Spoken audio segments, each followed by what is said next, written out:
It is with immense pleasure that I welcome all of you to the Kautilya Economic Conclave 2025, co-hosted by the Institute of Economic Growth and the Ministry of Finance. A word about my institute would be in order. IEG, as the institute is better known, has played a pivotal role in shaping policy discourse in India through rigorous academic research, policy analysis, and capacity building initiatives.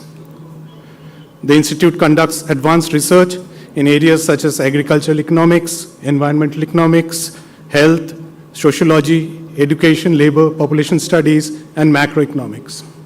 It is a matter of great pride for the institute that we have organized the Kautilya Economic Conference right from its inception in 2022. This year's theme, Seeking Prosperity in Turbulent Times, could not be more timely, as the world navigates complex challenges of economic resilience, climate change, demographic transitions, and shifting global alliances. We are honored to have with us leading policymakers, central bankers, academics, business leaders, and development practitioners from across Asia, Europe, and the Americas, Australia, to help us make sense of these changes.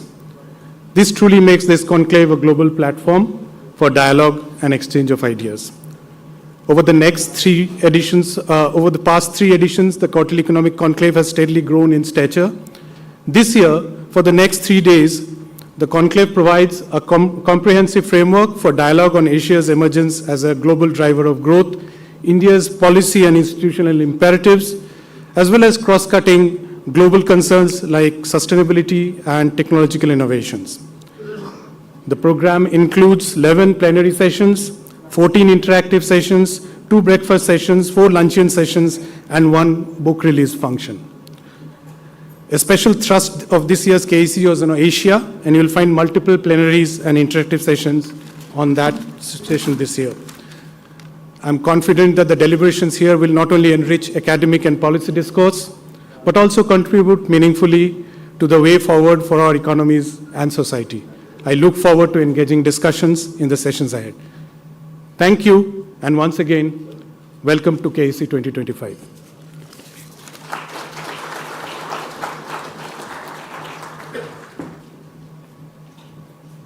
Thank you, Professor.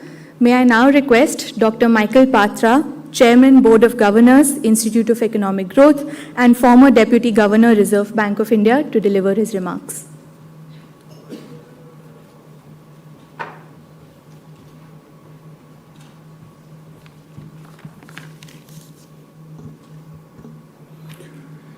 I join Mr. N.K. Singh, President of the Board of Trustees, Institute of Economic Growth, or IEG, and Professor Shobhasachi Kaur, Director, IEG, in welcoming all distinguished participants to the 2025 Kautilya Conclave.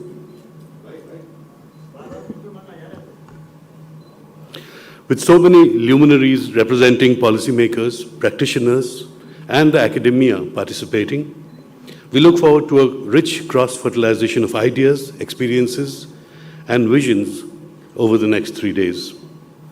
The conclave, or KEC as the acronym goes, is setting out a young but distinct tradition, which we hope will flower into a legacy for the future. Its journey is marked by milestones that are underpinned by the themes chosen each year.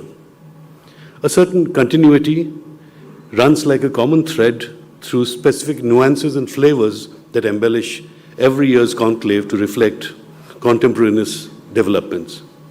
Beginning 2022, the KEC addressed the way forward for a global economy recovering from the pandemic and breaking out of the confining restrictions associated with it.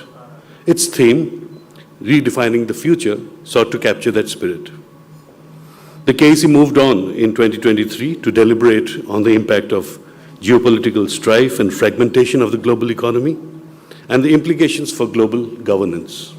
Accordingly, Navigating a World on Fire was adopted as its leitmotif. Last year, the conclave was shaped by the theme, The Indian Era, dwell upon India's contributions to the global agenda, particularly in areas like green energy, technology, and trade reform. Alongside, the KEC endeavored to showcase India's aspirations for inclusive growth and its evolving role in the global South. This year's theme, Seeking Prosperity in Turbulent Times, has been succinctly outlined by Professor Kaur. We live in an age of extreme uncertainty, geopolitical strife, geo-economic fragmentation, muscular national trade and industrial policies, overall economic policy shifts, and financial market volatility intertwine and entangle so much that the sources of uncertainty become indistinguishable. They manifest themselves in bouts of turbulence that threaten global and national welfare and the international finance and governance architecture. In this unsettled environment, Conclave seeks to engage you on forging pathways that enable nations to prevail through the uncertainty, hedge against these powerful centrifugal forces, ensure national aspirations for the best possible but sustainable standards of living for our societies, and secure global well-being. As Professor Kaur elaborated, plenary sessions cover a wide diversity of issues woven around the theme of the conclave and range across legal reforms, artificial intelligence, demographics, central banking, climate change, global macroeconomic challenges, and foreign policy. Interactive sessions offer forums for discussion on India's Asia interface, financial stability, industrial policy, the BRICS, health, urban development, gender equality, youth employment, geopolitics in Asia, new vistas in banking in the digital age, the digital public infrastructure, investment, regional trade, and agriculture. Over the next 3 days, our teams will be at close call to ensure every possible assistance, including logistic support and a comfortable stay in the best tradition of the KEC. We look forward to your active participation as chairs, panelists, moderators, and interactions from the audience. Your deliberations, I'm sure, will shine light on the prospects for the 21st century amidst these prevailing uncertainties and the emerging realities. Thank you.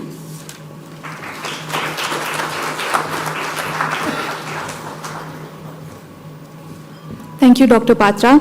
I now request Mr. N.K. Singh, President, Board of Trustees, Institute of Economic Growth, and Chairman, 15th Finance Commission, to deliver his remarks and welcome the Honorable Minister.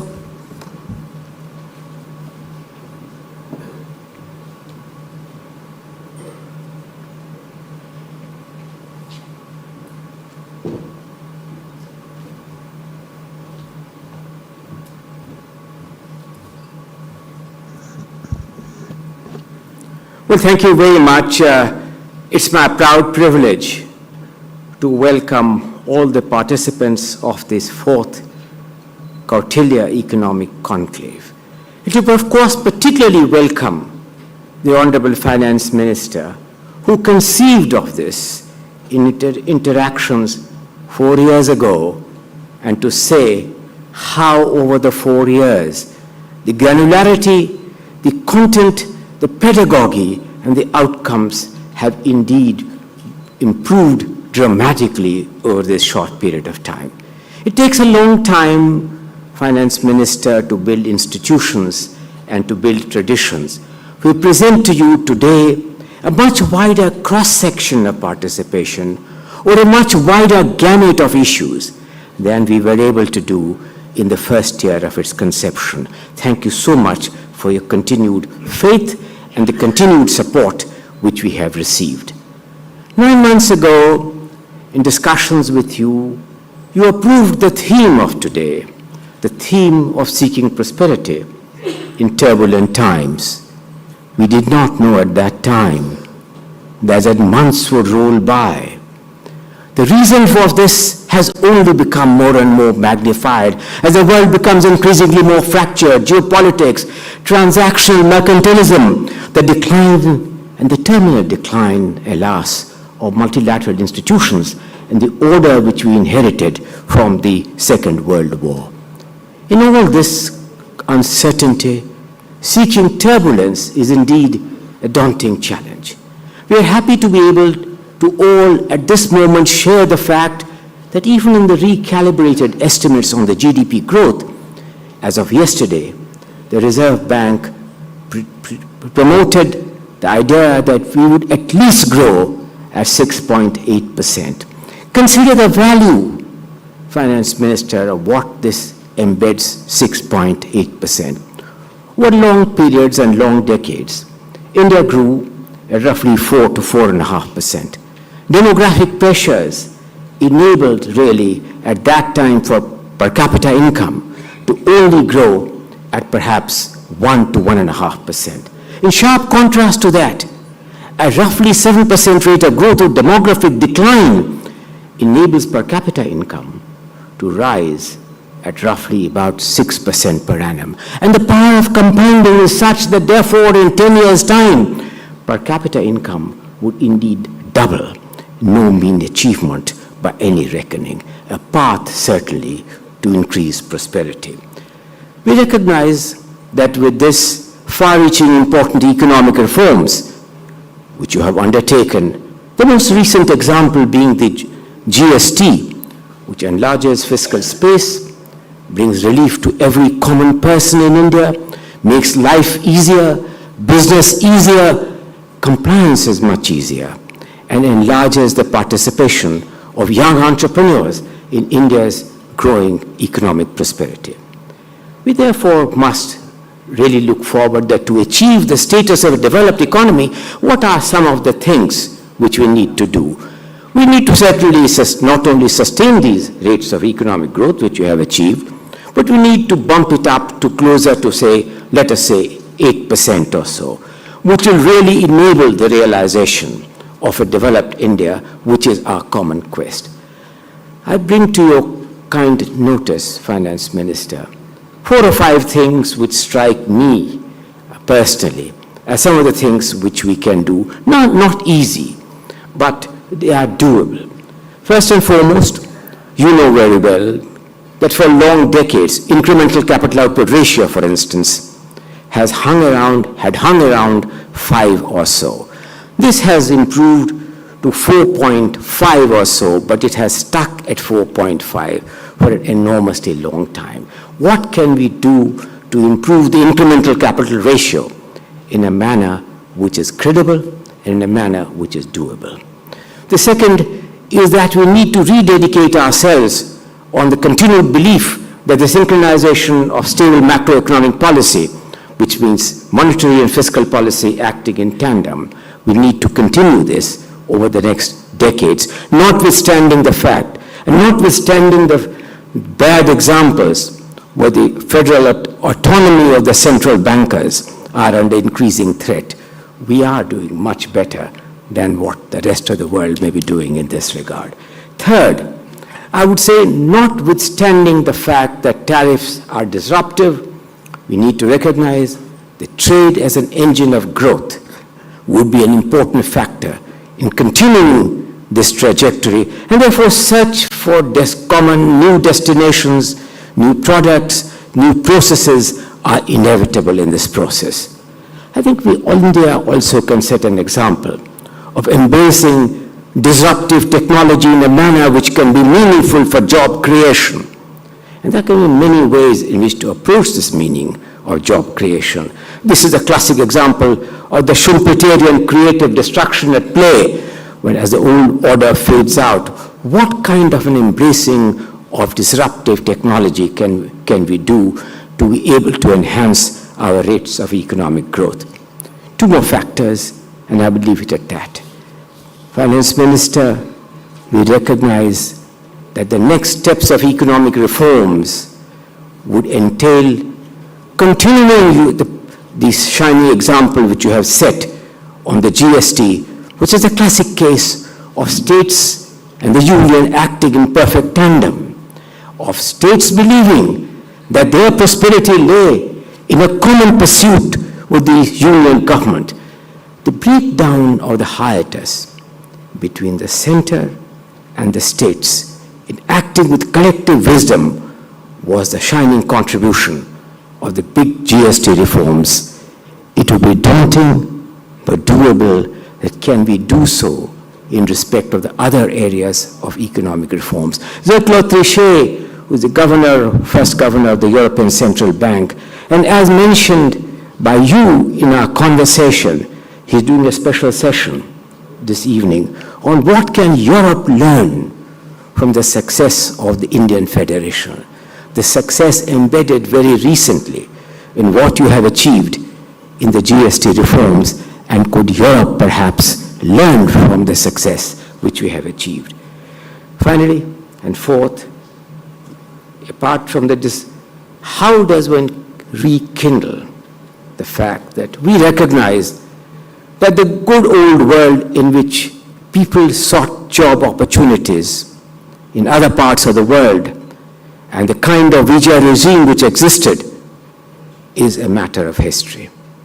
As thousands of very talented Indians are likely to return, we could think of a manner in which their creativity, their talent, and their repository could be put to our great advantage. And can we create institutional arrangements which would enable harnessing the people who return on account of this new visa regime, not as a burden, but as a great contributor to rekindling the innate culture of innovation and change which is inherent in this process.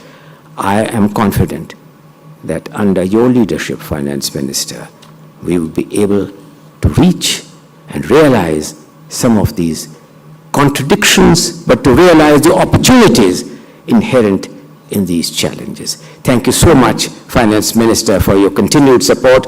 With these words, may I invite you and the other two panelists to the stage, and for you, request you, Finance Minister, to be generous enough to deliver your inaugural comments. Thank you very much, Finance Minister.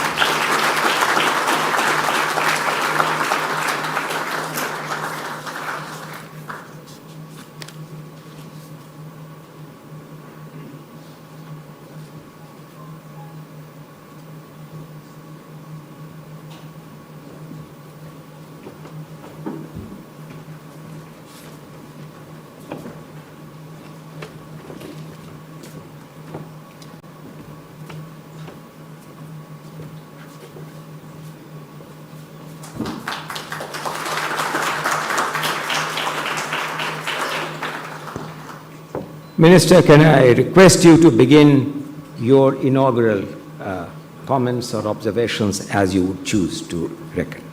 Minister. Should we go there? Yes.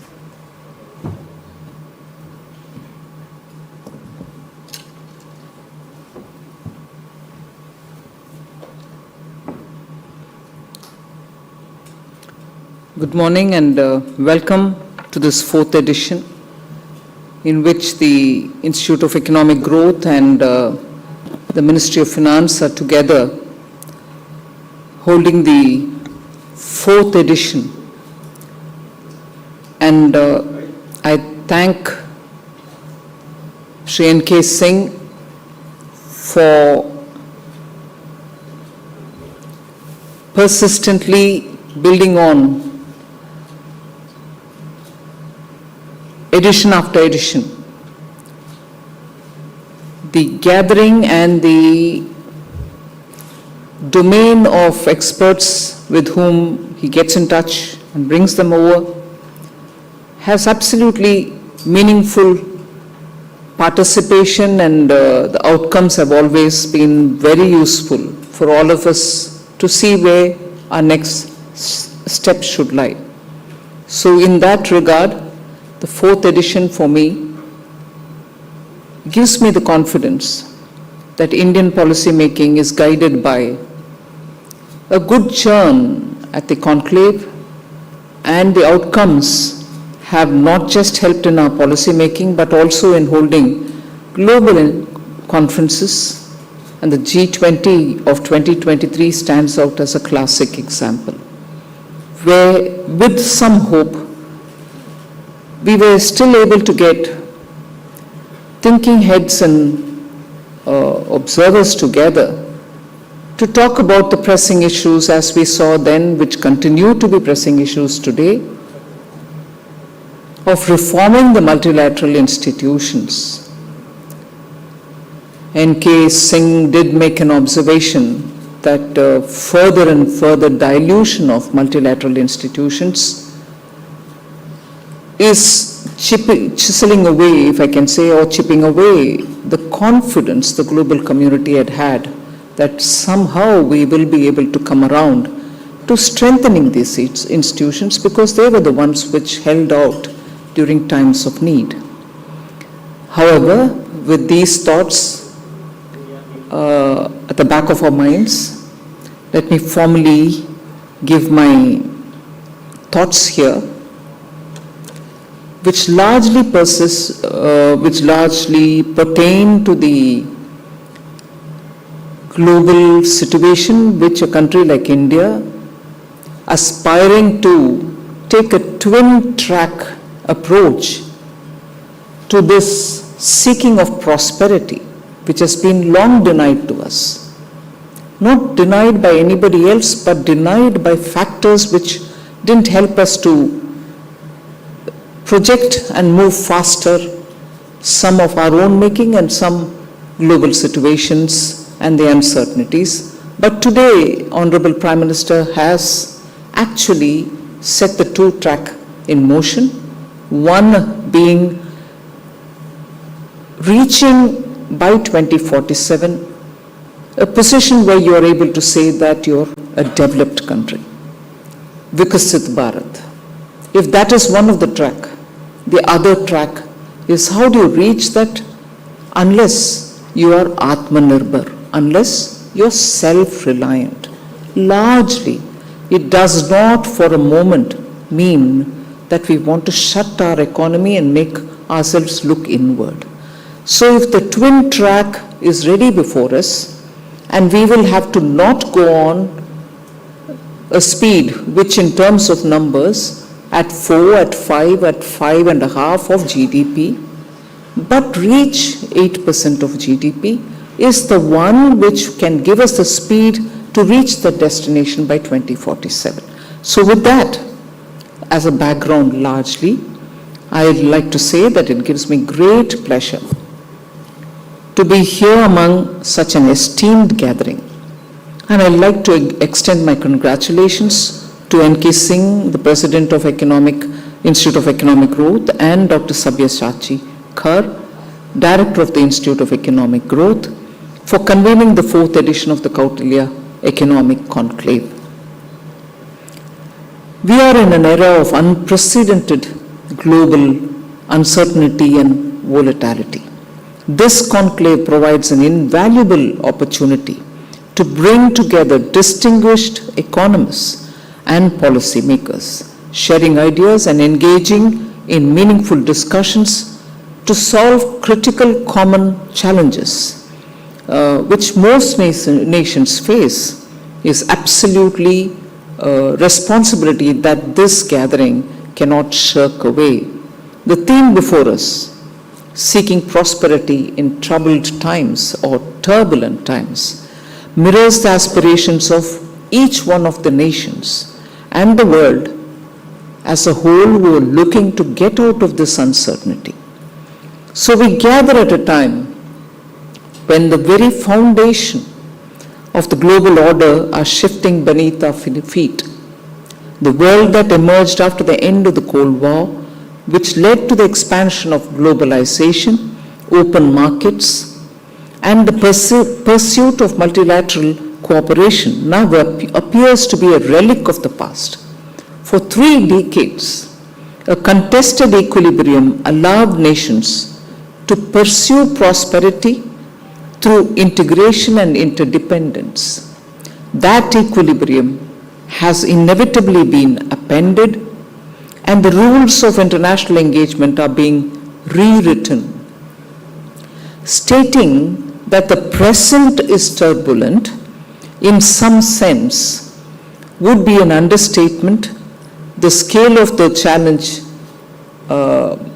which is in our hand is rather too big, so we will be understating the scale of the challenge at hand. What we face is not a temporary disruption, but a structural transformation. The question, therefore, is, and this is something on which I will request the gathering to ponder and come out with some answers, because none of what I'm going to say are answers to the problem which are in our hand. But problem exists and we'll have to find solutions. So the question is, what lies on the other side of this transformation? If indeed this uncertainty, if indeed this not temporary disruption, but indeed the uncertainty is a structural transformation. And I would like to put it in that, in those words. And if indeed it is structural transformation, what lies in the other side? What will the new equilibrium look like? And who will shape it? And on what terms will it be shaped? These questions are not easily answered, as this equation has to be taking into consideration very many variables, not just a few, but many variables. Shifts that once transpired over decades are now condensed into months or even weeks. And tangled with these are the policymakers, wrestling with unforeseen challenges, searching for an equilibrium. So, by definition, epochal historical turning points do not come around every year. That's why they are epochal. For most of us, in our lifetime, the arc of history never bends. It is linear. We only see the upward slope. That is why we sometimes make the mistake of only seeing the upward slope, of projecting history linearly. This is also why confidence in continuing with the confidence in continuity has rapidly waned as we experience the arc of history bending now, giving way to pervasive doubt. The global economy itself reflects this. And how? Low investment, high cost of capital, volatile energy prices, and the ever-present tension between growth, stability, and sustainability. For decades, many Asian nations absorbed the material gains of globalization without adopting the same political values that represented or underpinned the Western society. Today, they assert alternative models of growth and governance, drawing on their civilizational continuities. Their emergence questions the assumption of the Western liberal values are the only path to economic success. These nations have become central pillars of the global order in economic, political, and technological terms. The absolute dominance once enjoyed by a hegemon is now contested. In this context, therefore, India's rise as a stabilizing force is neither accidental nor transient. Instead, it results from a powerful combination of various factors. Improved quality of capital expenditure and reining in inflationary pressures has been consistent. We have implemented strategic reforms that enhance the ease of doing business, promote financial inclusion, and improve the quality of life for the average citizen in the country. With the steady share of consumption and investment in the overall GDP over the years, India's growth is firmly anchored in its domestic factors, which minimizes the impact of external shocks on overall growth. As a result, the Indian economy is resilient, continues to grow sustainably. However, just as eternal vigilance is the price for liberty, eternal performance is the price of strategic independence. There is no room for complacency or self-regulation beyond the quiet confidence in our abilities to take the right decisions and to execute them.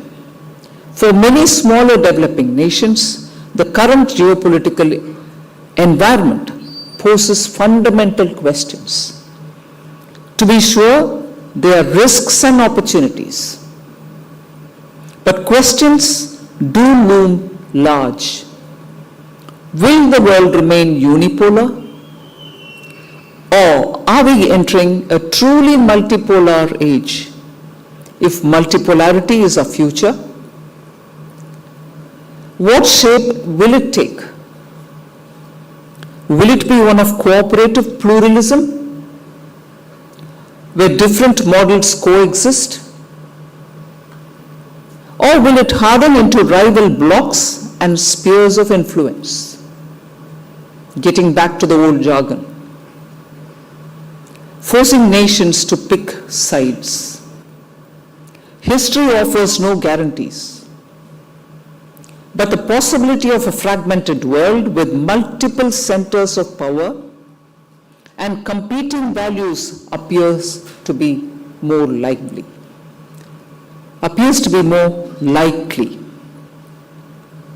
So the trade-offs and imbalances, we need to spend a minute on that. So the questions that we asked are not abstract.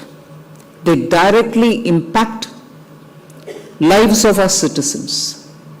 For nations still climbing the development ladder, the trade-offs are particularly acute between energy transition and energy security, between the imperative of growth and the urgency of sustainability. So these are questions which are hitting the common man's lives. Between the drive for innovation and the realities of the labor markets, rich with young populations, between attracting capital and the burden of high borrowing costs, between the demands of productive investments and the temptation of financialization. These trade-offs define our options.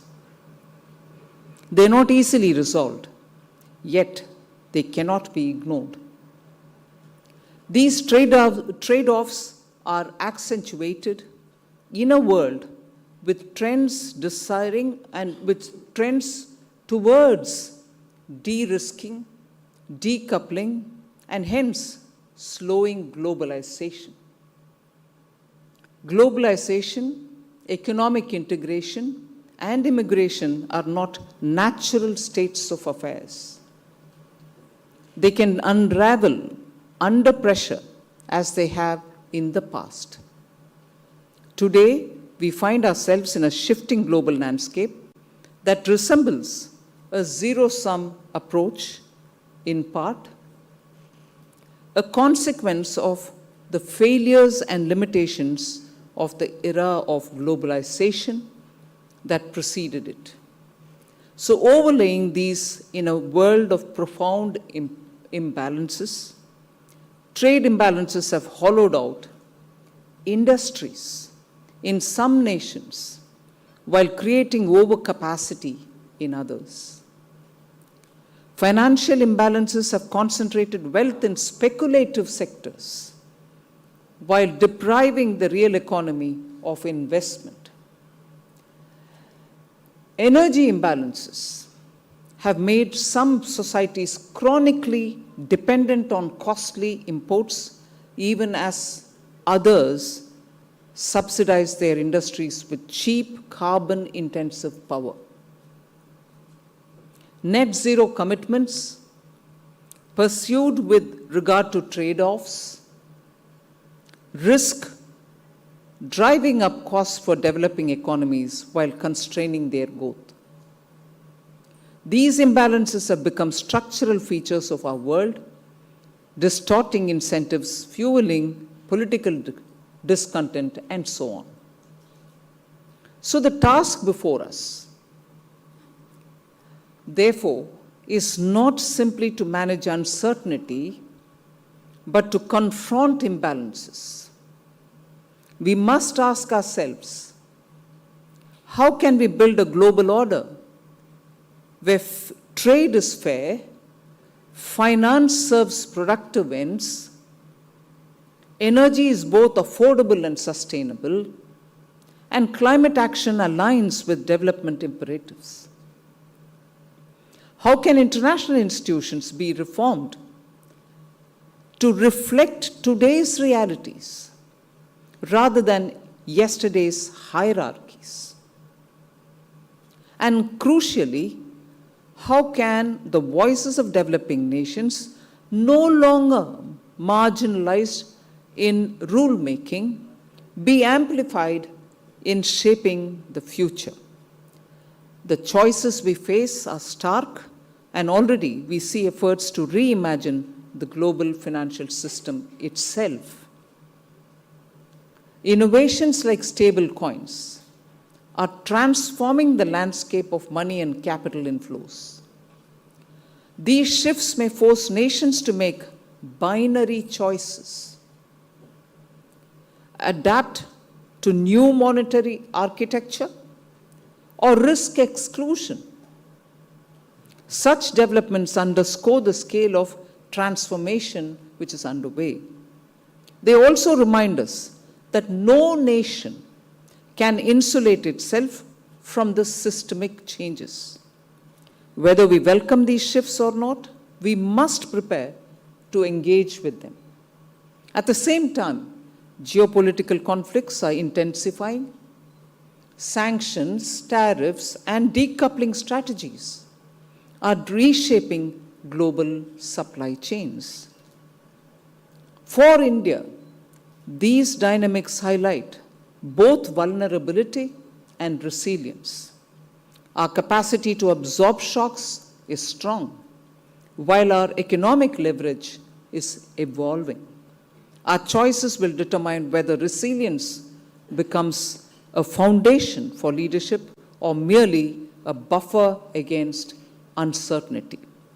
So, in conclusion, history teaches us crises often precede renewal. The fragmentation we see today may give rise to more sustainable and unforeseen forms of cooperation. The challenge is to ensure that inclusive principles shape cooperation. For developing countries, this is a necessity, not just a romantic aspiration. We cannot afford to be passive spectators.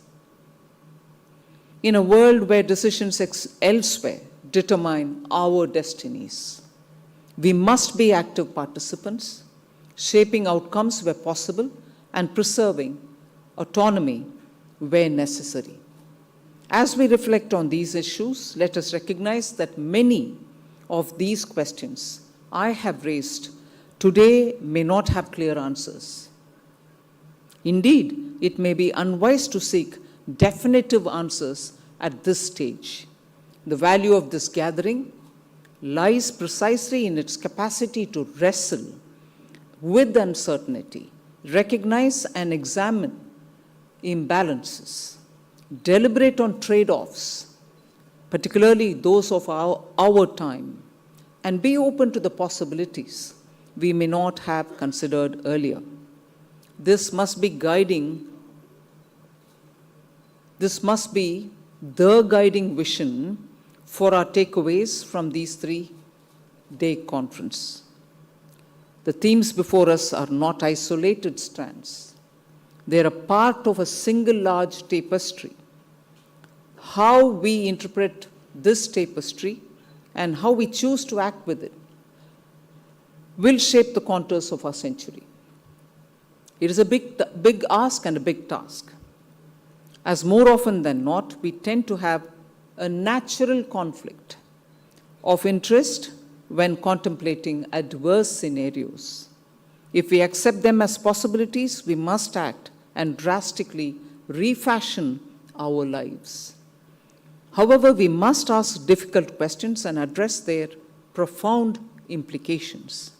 If we are to make sense of seemingly inexplicable events, we have to stretch our mental faculties more than usual. Let us, therefore, treat this moment not only as a crisis, but as an inflection point. Let us converse not only to ponder upon what future awaits us, but also to lay out the contours of the future we wish to create. And let us proceed with humility, that while history may sweep in wide arcs, the choices we make today will decide whether its currents carry us or help steer its course.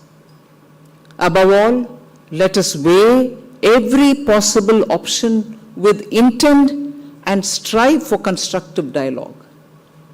In doing so, I think we'll ensure that the outcomes of this gathering can help sharpen our clarity and cast light on the shadows of an uncertain future. Thank you very much.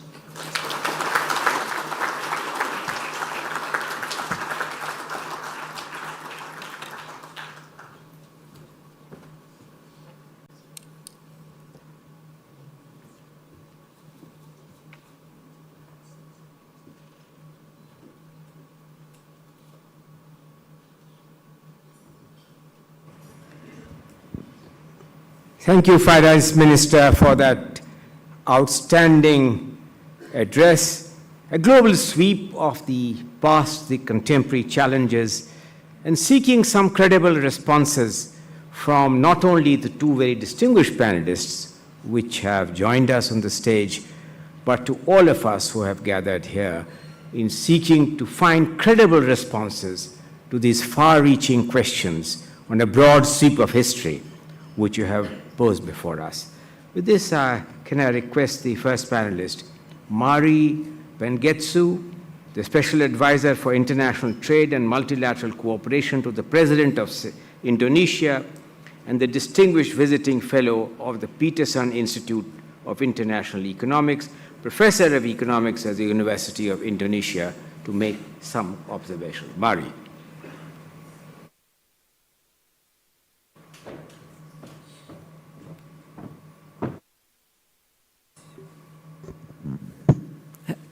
Thank you so much, N.K. Singh, Your Excellency, Minister of Finance Nirmala Sitharaman, distinguished participants of the Kautilya Economic Conclave, ladies and gentlemen, and friends.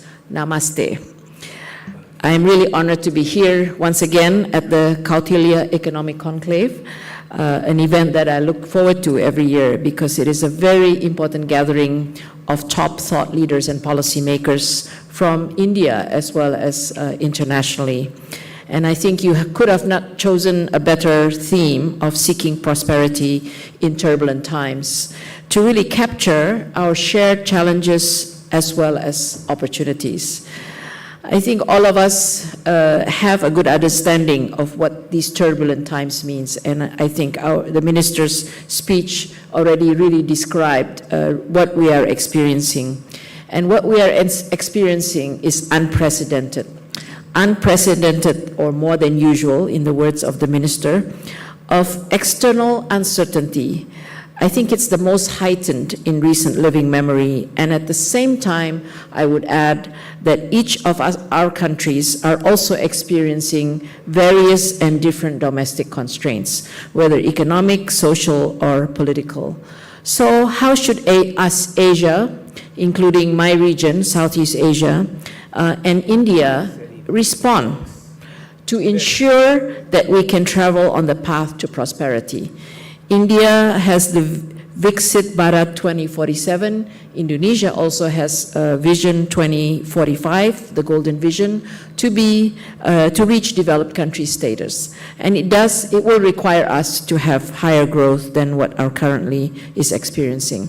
So let me put forth my main message up front, that we know there's all these uncertainties, and it is more than usual. It is different this time.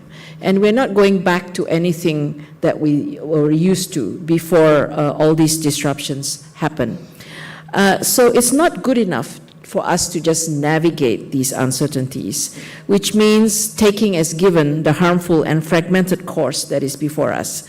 We can't afford to sit on the sidelines, as Minister Nirmala already mentioned. We all need to do more together. The path to prosperity is about how we must build our domestic and regional resilience and chart the alternative course of this disrupted order and take agency, the agency role for ourselves domestically, for our region, and for maintaining the needed reforms in the existing multilateral fora.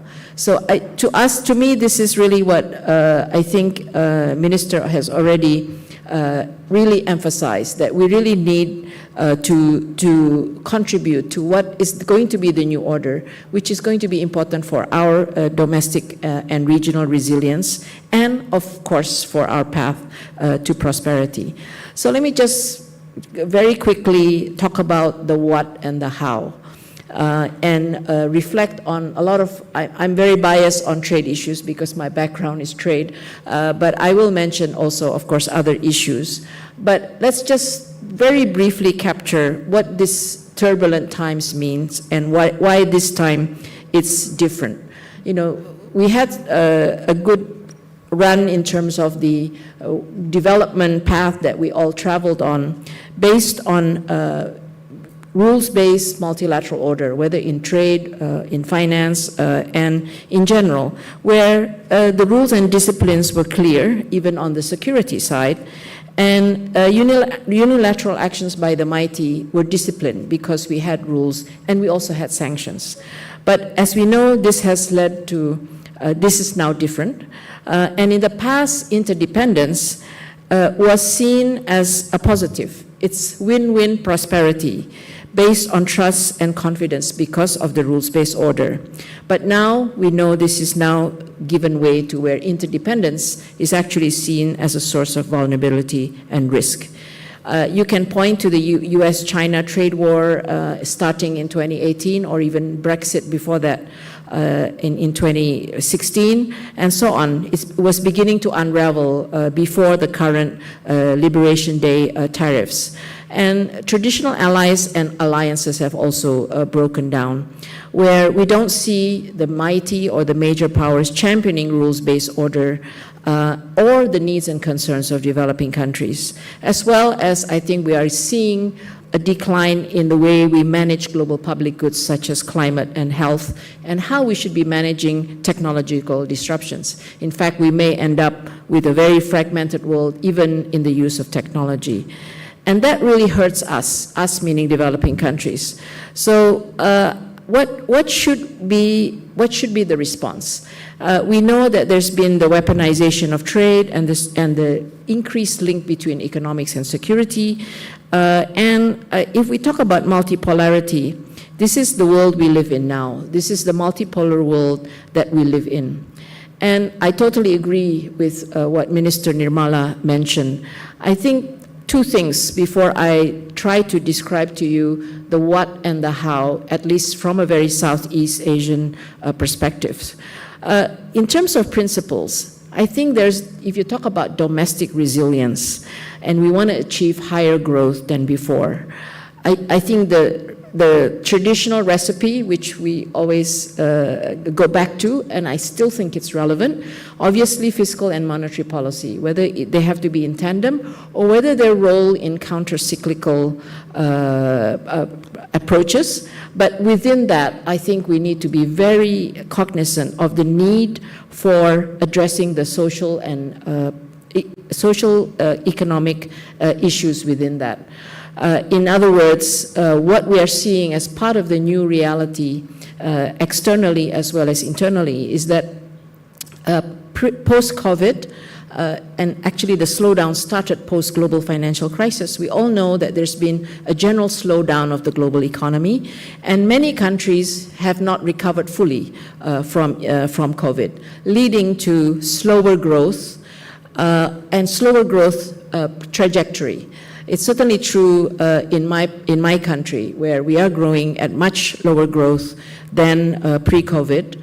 even though we are still growing. It's a much slower growth path, and it's creating less jobs. And this is really what is a source of concern, and we are seeing the seeds of discontent with lack of creation of decent jobs, more creation of jobs in the informal sector with lower wages, squeeze on the middle class, and depending which country we are talking about in the region, we have different challenges demographically.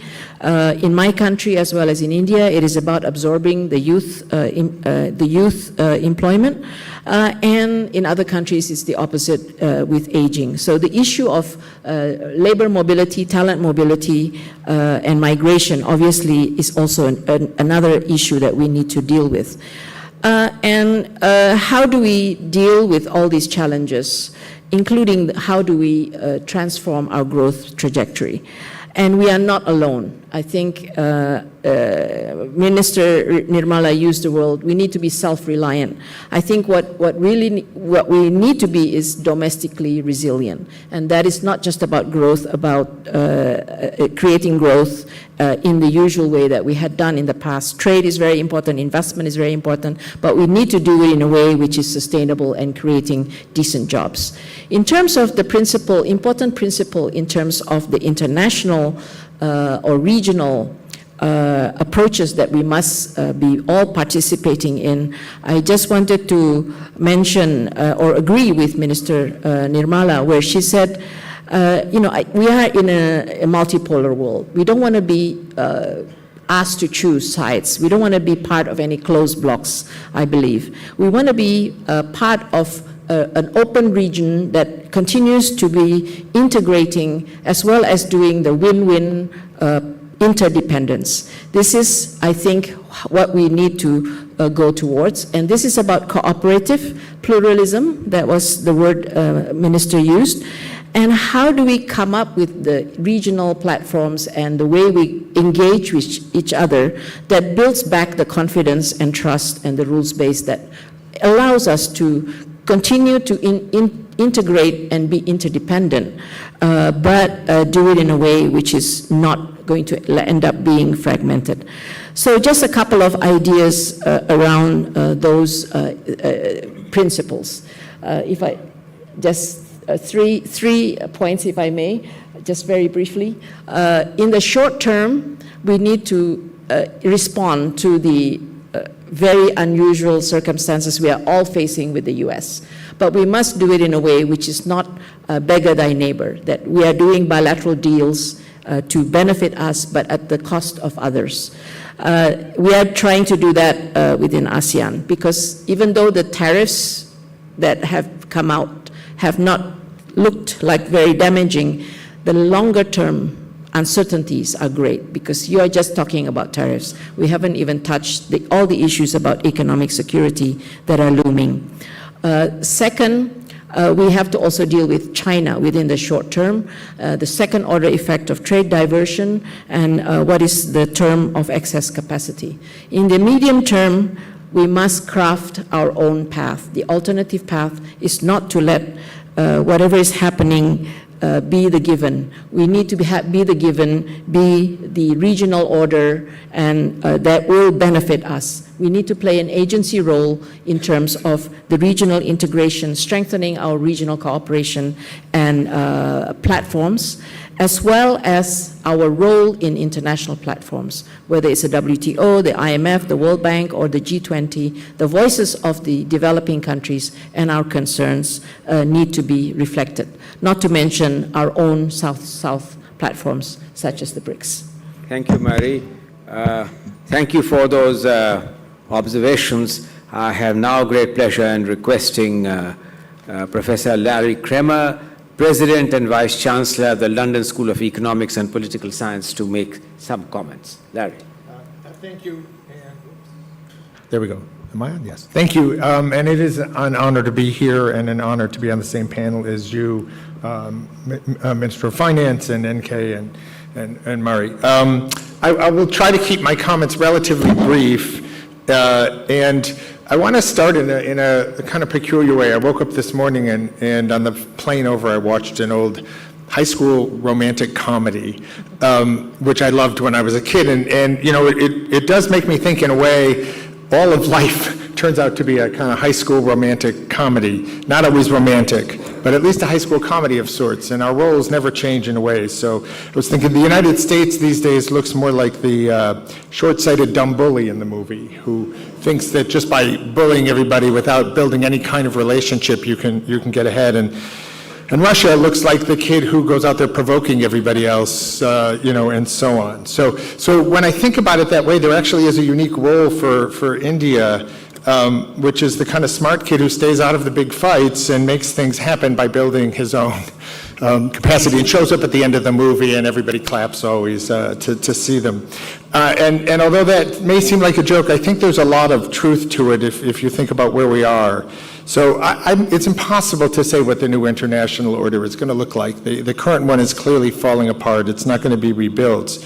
But it does seem to me, whatever form it takes, there is an opportunity for India to strengthen itself enormously within that, and basically by taking the large approach of managing the external pressures and uncertainties just for internal ends and keeping its focus there. And India is in, I think, from what I can tell, a unique position of having an enormous opportunity to do just that, to actually be a lot less dependent on what's going on in the rest of the world without being oblivious to it and without being disconnected from it, but to really manage those trends while focusing on all of the internal strengths, which are the real opportunities for growth. So the script that you might think about for India to achieve its growth, really ambitious growth goals over the next 30 years, it's not really a new script. So it's really just a question of staying focused on some fundamentals that we all know will achieve this. So increasing investment, obviously, is the chief goal. I think the numbers show that India is now at around 25 to 30% investment in GDP, and needs to get to somewhere between 35 and 40%. And that ought to be doable. That would need to be a mix of public and private domestic, but would want it to be mostly domestic investment. Anyway, there is a need for some more foreign investment. Currently it's around 1%, and the idea would be to get it to 4 to 6%.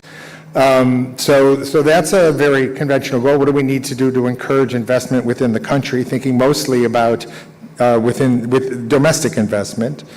The places in which to do it seem to me rather clear. Again, the country is in a unique place with respect to certain key sectors going forward that are service sectors for the most part, but artificial intelligence, health, information and communication technology are all places where the country seems poised to really make enormous leaps forward. And then the necessity to lay the groundwork for all that is consistent with the investment thesis, basically to invest in infrastructure inside the country, digital infrastructure, electrification, transportation, and to do that in a way that is consistent with climate goals. I actually don't think there's as much pressure on trade-offs for investing towards climate goals as you build the internal infrastructure. We already know that many or most of the new forms of energy are in fact cheaper. There are some short-term investments, but keeping an eye on the medium to long run, those kinds of investments will almost certainly more than pay off. And then lastly, or last two pieces, is just to continue to invest in the growing workforce in the form of education, health, and getting more women into the workforce. The last piece is to invest in reforms that will encourage investors by making the likelihood of returns more secure. I think the heart of that, which I'm on a panel later today that we will talk about, is legal reform, so that investors, whether domestic or foreign, will feel more certainty about bringing their money into the country, because there'll be more certainty that they'll get out of it what they expect, and reforms to the bureaucracy. So all of that, I think, is a relatively straightforward script of a type that has been used in other countries and in this country as well to generate growth, and all of which I think can be managed within the turbulence that we're seeing in the international world, so long as one doesn't get drawn in ways that are distracting from it. Let me stop there. Well, I think that we have certainly overshot the time, but nonetheless, the Finance Minister is generous enough to say that perhaps two very short, quick questions, one perhaps from the right-hand side. Jean-Claude, would you want to ask any question? Is there a mic being sent? Microphone, please, there. Thank you. Thank you very much indeed. Minister, what you said was absolutely fascinating, I have to say. I share the view of NK in praising your analysis. I am very impressed by your ambition and your growth ambition. Of course, we see pretty well that there is an immense capacity for this country to continue to grow extraordinarily actively and rebalance the world by her own capacity to grow. I'm a little bit impressed by the ambition in terms of the allocation of your GDP year after year to investment.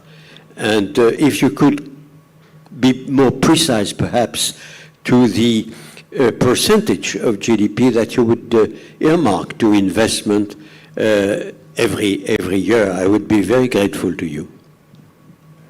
Thank you. One more from this side. Anyone wants to ask any question from this side?